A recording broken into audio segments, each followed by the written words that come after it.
Live from downtown Detroit, Local 4 News at 5 starts now.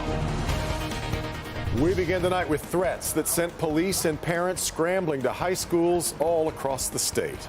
Good to have you with us here at 5. I'm Devin Skillian. I'm Kimberly Gill. So far, we've confirmed threats were phoned in to at least 9 schools across the state. And as you can see from this map, they are spread out across the Lower Peninsula from Benton Harbor to Saginaw to Renaissance High School here in Detroit. So let's get to Sean Lay. He's live tonight. And Sean, these threats all had similar characteristics. They certainly do. Let's get right to the information we've been collecting all day. It matches what we're getting from the Michigan Intelligence Operations Center with MSP. Each time this caller today has spoke with a heavy accent, claimed to be a teacher each time at the 9 schools called in today, and claims a student shot a student. This is causing alarm here at home and all over the state. Here's what we know right now. It all started at 8:44 this morning, the first call coming into 911 about an active shooter at Renaissance High School. The school placed on lockdown. Detroit police rushing to the school and towards the potential danger, but it was clear right away there was no shooting. No one is shot at this time or any description of anything.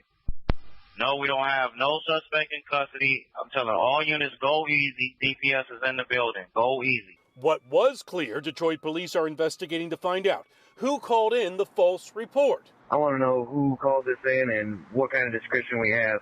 At the same time, a call to 911 in Ann Arbor, someone claiming to be a teacher saying a student shot another student at Huron High School. Ann Arbor police rushing to clear the building. This was also a false report. Across the state today, what is called a swatting operation. Swatting, the making of a prank call to emergency services in an attempt to bring about a large number of armed police officers. And just look at the police response again this morning. Another swatting call causing alarm at Okemos High School near Lansing today.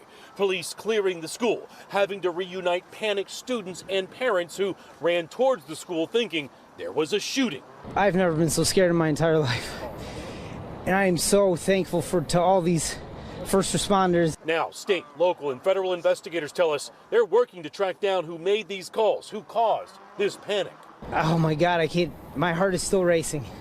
I can't wait to see my kid and give her a big hug and take her home and give her some lunch. Oh my gosh. Really feel for parents who had to go through this today. And again, it's worth reiterating, these are all false reports. Law enforcement went in, spent their time to clear all these schools. Nothing was found. No one was hurt. Even getting the attention, Kimberly, of Attorney General Dana Nessel. She put out a long video today talking about the penalties here once federal, state, and local officials track the person down who did this. One felony could be a 20-year felony, and they vow to catch the person who's doing this, Kimberly. This really is a big deal, Sean. And you're also learning that the same caller is connected to even more incidents in Detroit. When the call went out to Renaissance High School today, or 911, saying there was a shooting at Renaissance High School, that was false. I was getting information that it was being generated from a website. Someone using a computer to generate the calls. The same number was used 55 times to call 911 just here in the city this year alone, just the last few weeks. Yeah, okay. Sean, we appreciate your update.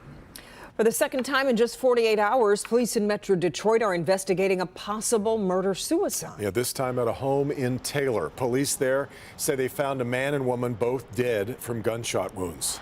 Victor Williams live on the story for us tonight. Victor. Devin, Kimberly, this story is just absolutely gut-wrenching, and we know that investigators are trying their best to get to the bottom of what took place. It's sad. It's so sad that somebody can do that to somebody else. A heartbreaking scene turns even more tragic when it's believed the young couple living in this house met the terrible fate of a murder-suicide. Sarah Sarrazin lives only a few doors down from where it happened. How you take someone's life is just unthinkable. Allen Park police called Taylor police officers asking them to do a welfare check on the young man who lives in the home on Wick Road. Apparently there had been some troubling text messages sent out that happened on Monday evening around 8 p.m. leading to the gruesome discovery. Both the young man and woman found in the living room with multiple gunshot wounds. Lieutenant Frank Canning with the Taylor Police Department is one of the men looking into the motive. We have no idea. Our detectives are still investigating this case, trying to look through phone records and other related evidence. Police say crime evidence collected so far seems to point the finger at the man allegedly shooting his girlfriend and then turning the gun on himself. Both were only in their early 20s. This is really sad. They had probably 40, 60, 80 years in them, you know, be that young. Unfortunately, the woman killed leaves behind a young child, a little boy from a previous relationship. Little boy, that little boy, can't think of what's going through his mind.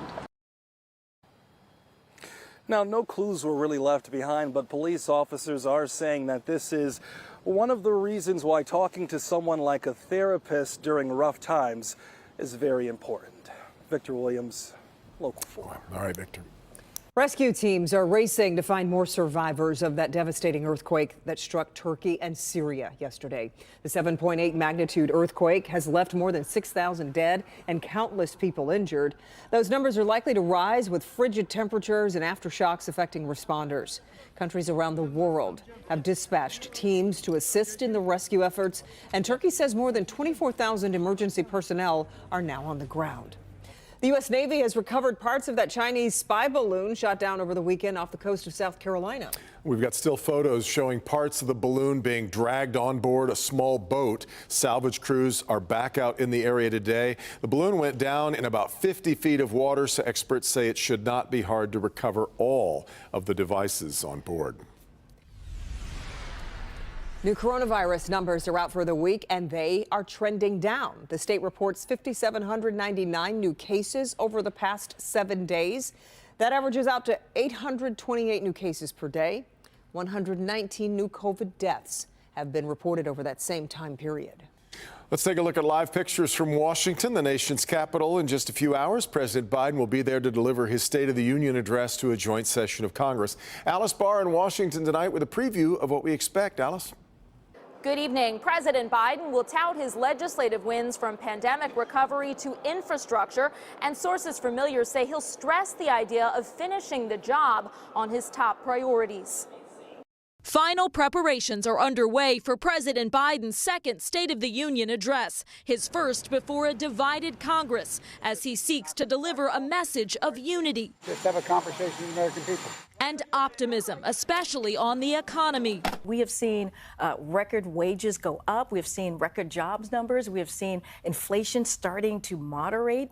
But so many Americans are still struggling with high prices and uncertainty for the future. Don't insult our intelligence. Don't tell us it's great when it's not great. With President Biden expected to announce a re-election run soon, the speech is a chance to appeal directly to voters, 2/3 of whom are very uncomfortable or have reservations about a second Biden term, according to the latest NBC News poll.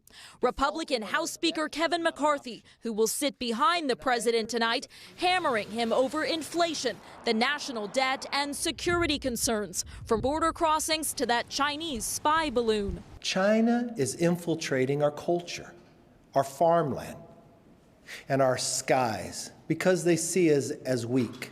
While the president will defend his record and list his accomplishments, former White House press secretary and MSNBC host Jen Psaki tells me the goal should be to tell a broader story of who the president has been fighting for, and most importantly, where he wants to go moving forward. The guests invited tonight represent other key themes, from the parents of Tyree Nichols, advocating for police reform after their son's brutal beating, to Ukraine's ambassador to the U.S. as the Russian invasion nears its 1-year mark.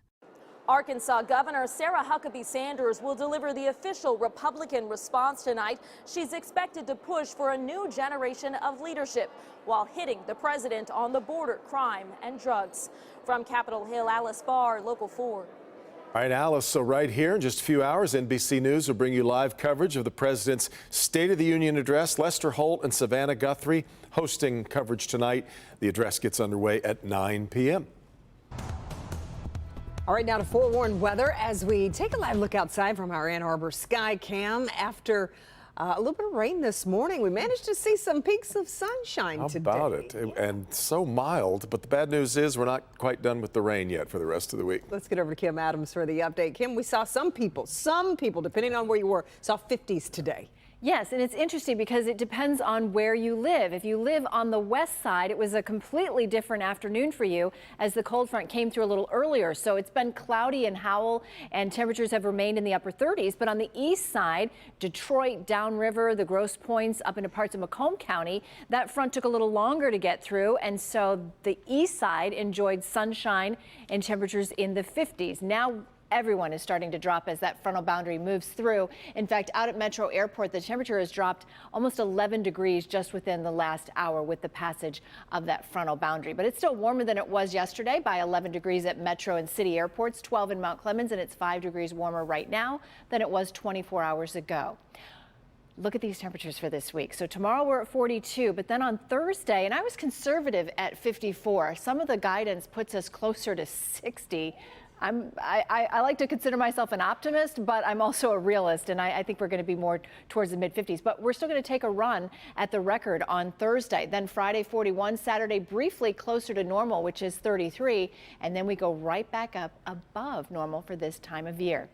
Well, if you want to find out more about the weather in your neighborhood, the best way to do it is to download our Forewarn Weather app. You can have interactive radar and accurate forecasts right in the palm of your hand. Just go to your favorite app store and type in WDIV.